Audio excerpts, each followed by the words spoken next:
Нашият център за здравна диагностика реши да използва нов компютърен томограф.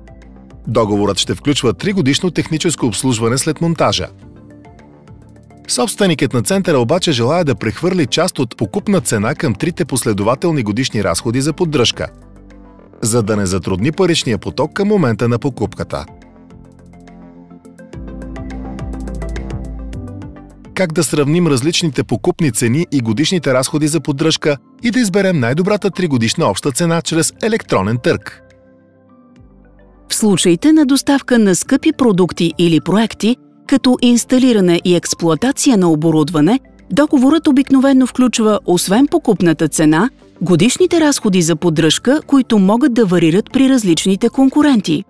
В тези случаи сравняваме офертите чрез определяне на най-ниската обща цена, чрез провеждане на търг настояща стойност. Преди началото на търга, купувачът определя минималния и максималния брой вноски за плащане и максималната сума на всяка вноска. Участниците в търга определят във всяка от офертите си първоначалната продажна цена и годишни разходи за фактуриране за целия жизнен цикъл на оборудването. Системата за електронни търгове автоматично изчислява нетната настояща стойност на всяка оферта в зависимост от вноските и класира офертите по съответния начин.